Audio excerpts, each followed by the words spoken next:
오늘은 여러분들에게 아주 잘 알려진 예수님이 물 위를 걸으시는 사건과 맞물려서 마태만 유독히 기록한 베드로가 물 위를 걸었던 사건과 또 물에 빠지는 사건을 그려내고 있습니다. 오늘 이 사건이 던지는 마태의 시각에서의 의미는 뭘까?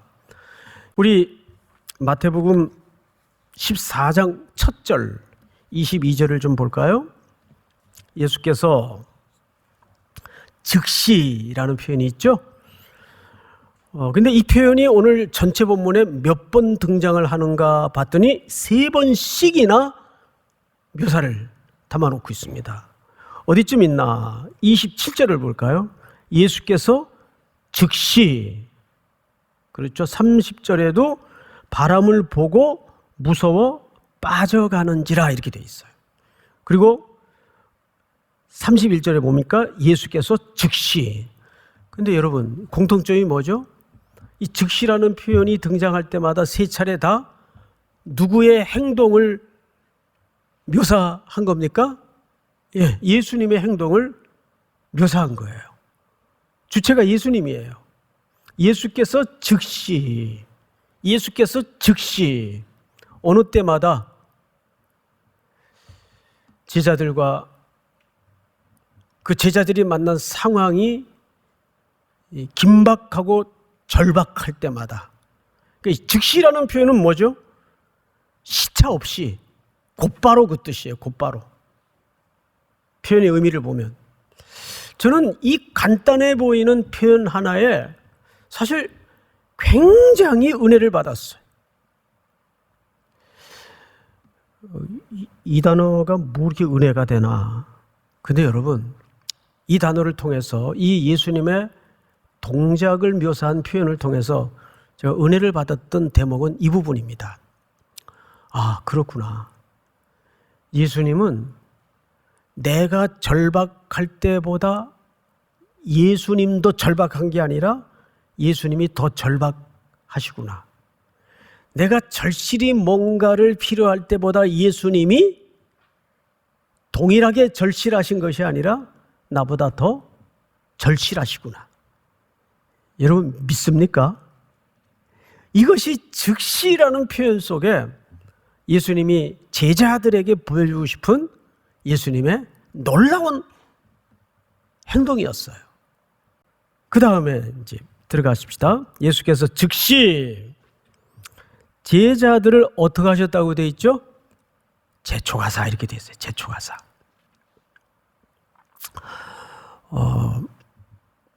재촉이라는 말은 언제 쓰는 표현입니까?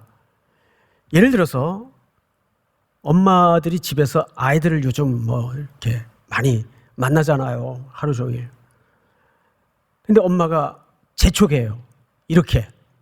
예, 이제는 좀 앉아서 이제 과제도 하고 좀 숙제 좀 해라.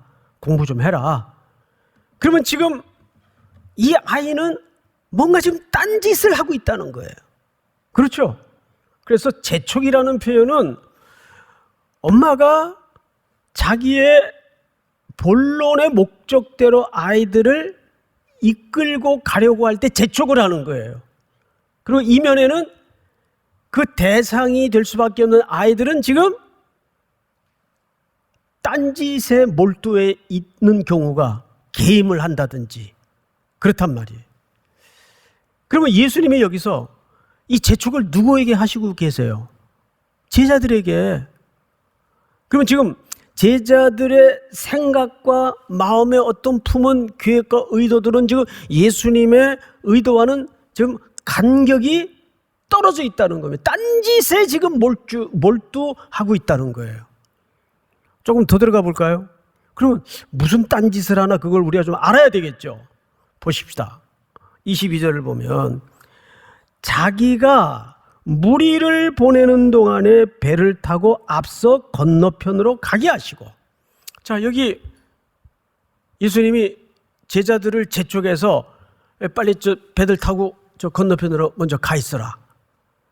자기가 뭐 하는 동안에? 무리들을 보내는 동안에. 이 무리들은 지금 어떤 무리였어요? 우리 지난주 설교 내용이 뭐였습니까? 오병이어의 역사였어요. 그리고 그 기적을 제자들이 경험했고 당연히 청중들이 다 지금 이 아무것도 없는 들판에서 겪었어요. 그런데 오늘 마태는 기록하지 않는 기록 하나가 요한복음의 같은 사건에 기록이 되어 있습니다. 뭐냐 하면 저희들이 임금을 삼으려 하사. 누구를? 예수님을. 그러니까 이 무리들은 그 기적을 경험한 다음에 제자들과 함께 어떤 마음을 서서히 갖게 됐는가 하면, 야, 이분이야말로 우리의 허기와 우리의 가난을 틀림없이 해결해 줄 수 있고 그 정도의 능력이라면 철권의 정권인 로마 정부를 가볍게 제압하고 우리 독립을 꿈꾸던 바로 그 정치적인 메시아, 그 메시아일 수 있겠다. 이분이야말로 우리의 왕이 돼야 된다. 이런 시도나 도모가 있었어요, 없었어요? 있었단 말이에요. 그걸 예수님이 아셨어요. 예수님이 지난주에 오병이어의 역사를 펼쳐 보이셨던 것은 자기는 하늘에서 내려온 생명의 떡이요, 그 떡은 으깨어 부서져 백성들을 영원히 살리는데 쓰임받도록 십자가에 죽기 위해서 오셨다는 것을 설명하는 사건인데, 신학적 오해를 갖게 됐어요, 무리들과 제자들이. 그래서 이들은 서로 붙여놓으면 그 일을 더 크게 증폭시키거나 도모할 우려가 있습니까, 없습니까? 있단 말이에요. 틀림없이 있단 말이에요. 그래서 이들을 분리시키는 겁니다. 그래서 너희들 빨리 배 타고 바다 건너편으로, 거기가 게네사렛이죠? 가 있어라. 내가 이 무리를 보낼게. 분리시켜 놓는 거예요. 또 한켠에 우리가 이런 생각도 가능하겠죠? 만약에 제가 모시고 다니던 선생님이 이런 어마어마한 역사를 일으키고 구름대같이 청중들이 모여서 송택은 이런다면 그 따르던 제자들이 얼마나 으쓱하고 그 크기, 청중의 규모에 도취되고 싶거나 그런 마음이 있었겠습니까? 그걸 일순간에 거품을 빼버리고 분리시키는 겁니다. 이게 아주 중요한 문제예요. 그러니까 뭐든지 사람이 따르고 사람이 모이고 하는 것이 꼭 선은 아니에요. 그건 물거품 같은 것입니다. 자, 그 다음에 어떤 행동을 취하는가를 보세요. 23절 우리 한번 같이 읽어볼까요? 23절 시작. 무리를 보내신 후에 기도하러 따로 산에 올라가시니라. 저물매 거기 혼자 계시더니. 네, 예수님은 따르던 무리도 보내고 측근의 제자들도 배 태워서 건네고 외롭게 홀로 산에 올라가셔서 뭐 하셨다고 돼 있죠? 기도하셨다고 돼 있어요. 그런데 마태는 이 예수님과 산에 대해서 매우 많은 기록을 유난히 기록해 놓습니다. 몇 가지 제가 샘플만 그냥 쭉 말로 설명을 드릴게요. 우선 첫 번째로 마태복음에 우리 5장서부터 공부했지만 예수님이 산에 오르사 앉으셔서 모여든 청중들에게 뭘 설교하셨죠? 유명한 산상설교, 그리스도인의 황금률이라고 하는 산상설교를 산에서 하셨어요. 그리고 그 백성들은 산에서 말씀을 받아요.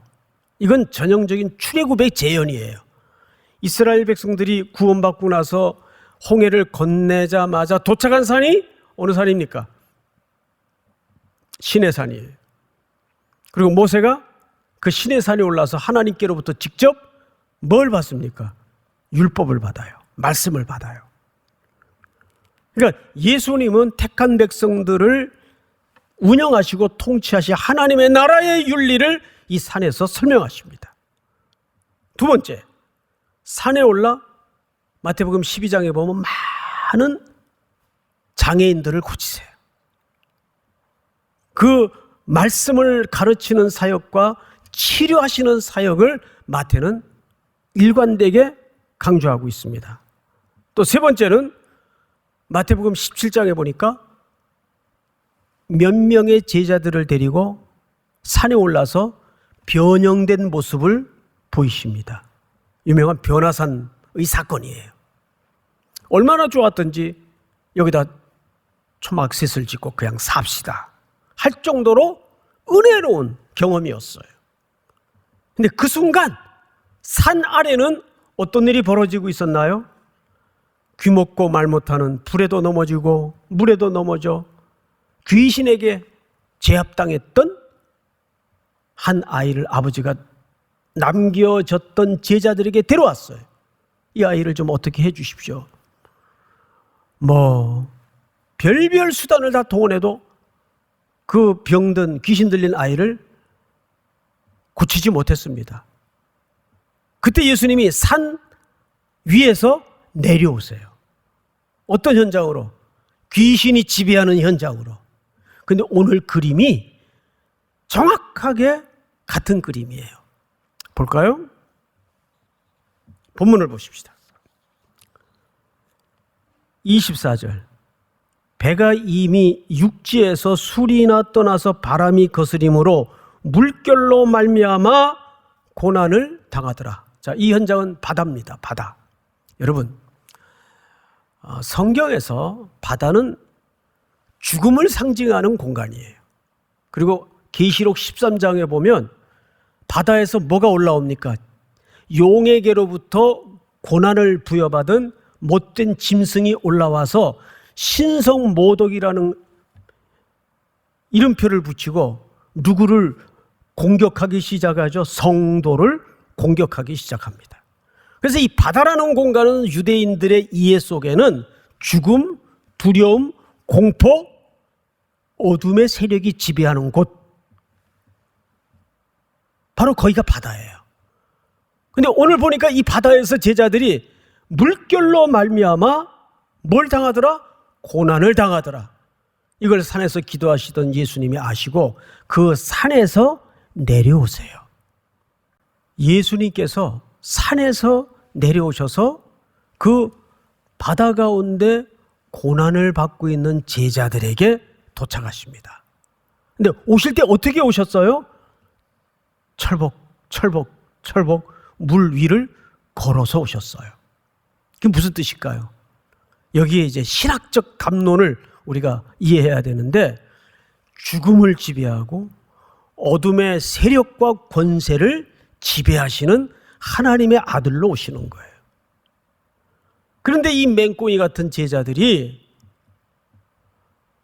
그걸 뭘로 이해했죠? 유령으로 봤어요. 유령. 말이 유령이지 귀신이다 소리치는 거예요. 귀신이다. 근데 여러분, 그게 이상한 겁니까?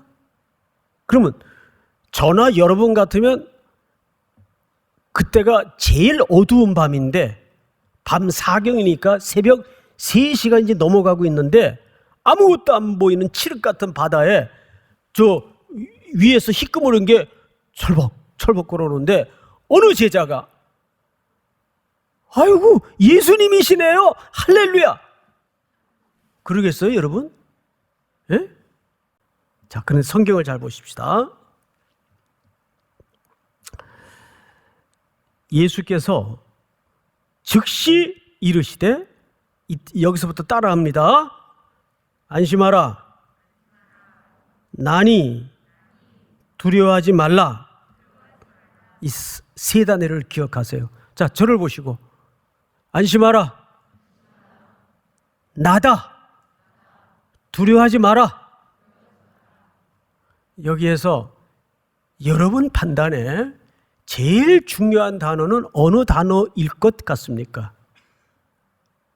자, 안심해라. 나다. 두려워하지 마라. 어느 단어가 제일 중요할 것 같아요? 에? 나다.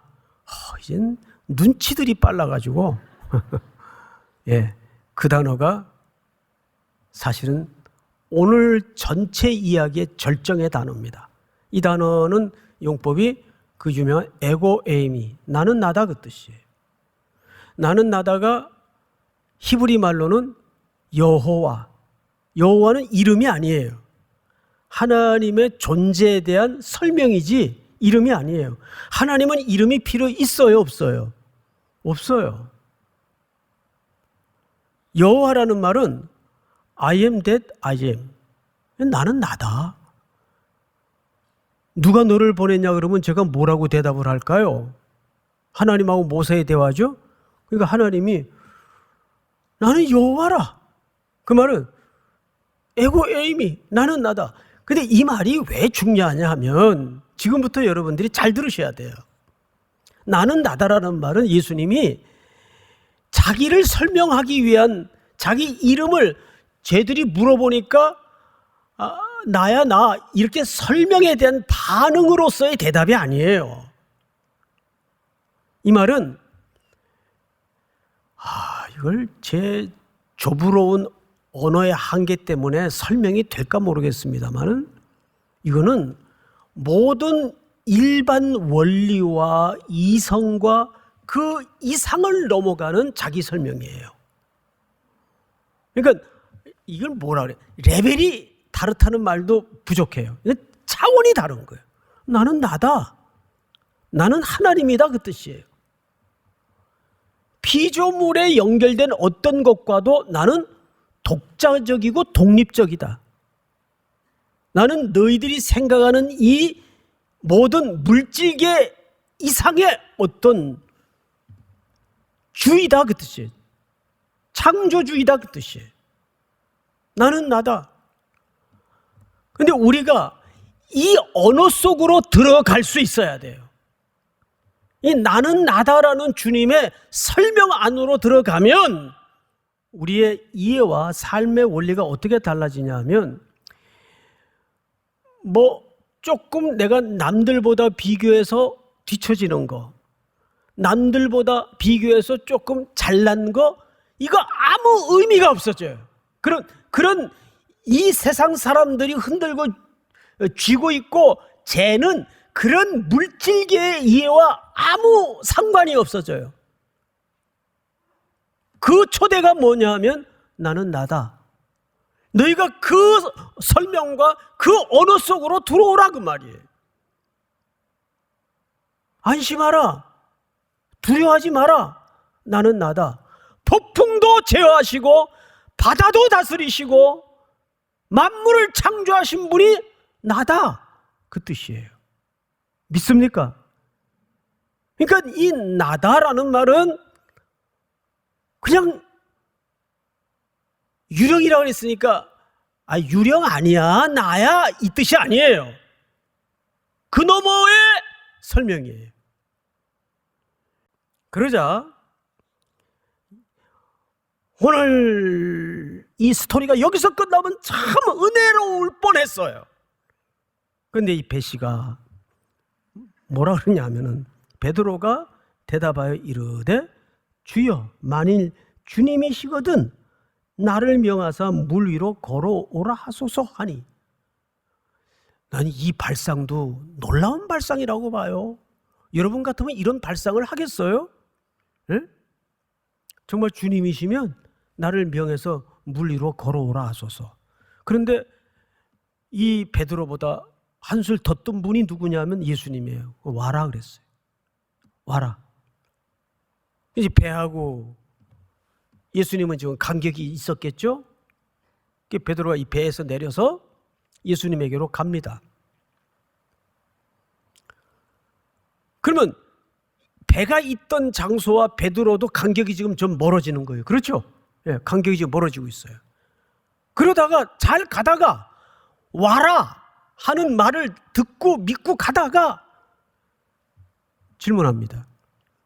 베드로는 물 위를 걸은 겁니까? 안 걸은 겁니까? 다시요. 베드로는 물 위를 걸은 겁니까? 안 걸은 겁니까? 걸은 거죠. 어쨌든 베드로는 물 위를 걸어갔어요. 걸어가다가 뭘 보고 빠졌나요? 바람을 보고 무서워 빠져가는지라 그랬어요. 바람. 바다를 공포에 휘몰아 놓는 풍조를 얘기해. 풍조. 세상의 풍조. 야, 비트코인 반토막 났대. 이런 소문들. 야, 요즘 주식 안 하면 돈 벌 길이 어디 있냐? 부동산 투기 안 하고 주식 안 하면 돈 벌 길이 어디 있냐? 이게 풍조예요. 이게 바람이에요. 바람. 바람. 무서운 바람이에요. 지금 청파동이 제일 핫하다 그래요. 어디 떠나지 마세요. 용산. 제일 뜨거운 동네입니다. 여기가 지금 핫플레이스예요. 여기가. 그런데 바람을 보고 무서워 빠져가는지라 그 바람의 위력 앞에 베드로는 그냥 곤도박질합니다. 그런데 성경을 보시면 몇 절을 보시냐면 32절 배에 함께 오름에 이렇게 돼 있어요. 앞을 보세요. 배에 어떻게 올랐어요? 누구와 함께 올랐다는 얘기예요? 예수님과 함께 올랐어요. 그러면 빠졌던 자리에서 간격이 이미 조금 멀어진 배까지 예수님과 함께 걸어서 배에 올랐다는 얘기예요. 그러면 실질적으로 베드로는 몇 번 물을 걸은 겁니까? 2번 걸었어요. 예수님에게로 갈 때 한 번 걷다가 그 첫 번째 기적은 바람 보고 바로 곤두박질하는 기적이었어요. 그런데 2번째 물 위로 걸었을 때는 빠졌어요? 안 빠졌어요? 안 빠졌어요. 왜 안 빠졌나요? 예수님이 함께 하셨기 때문에. 그거 답이 돼요. 당연히 예수님이 함께 하셨기 때문에 안 빠졌어요. 그리고 2번째는 바람은 그런데 불고 있었어요? 안 불고 있었어요? 불고 있었어요. 바람은 언제 끝났죠? 배에 오르고 나서야 바람은 멈춥니다. 바람은 그칩니다. 그 배 안에 만물의 주인 되시는 예수님이 함께 오르시자 바람은 멈추고 바다의 요동도 끝이 나요. 그럼 마지막으로 여러분들에게 묻고 싶은 게 있어요. 첫 번째 베드로가 걸었을 때와 2번째 베드로가 걸었을 때의 차이는 빠진 것과 안 빠진 것의 차이인데 여기에 더 중요한 차이가 하나 있어요. 그 차이가 뭘까요? 자, 성경을 보세요. 몇 절을 보시냐면 30절. 바람을 보고 무서워 빠져가는지라 소리질러 이르되 주여 나를 구원하소서. 앞을 보세요. 이 주여 나를 구원하소서는 오늘 나다라는 예수님의 에고 에이미와 함께 쌍벽을 이루는 중요한 질서입니다. 인간이 창조주 하나님 앞에 마지막 취해야 될 가장 아름다운 행동은 주여 나를 불쌍히 여기소서, 긍휼히 여기소서. 오늘 이 베드로의 사건 속의 백미는 베드로의 절규예요. 주여! 내가 지금 죽게 됐습니다. 나를 살려주세요. 최고의 성도들이 마지막까지 붙들어야 될 진실입니다. 믿습니까? 오늘 이 말씀이 또 한 주를 살아내는 여러분들에게 깊은 교훈과 원리가 될 수 있기를 축복합니다.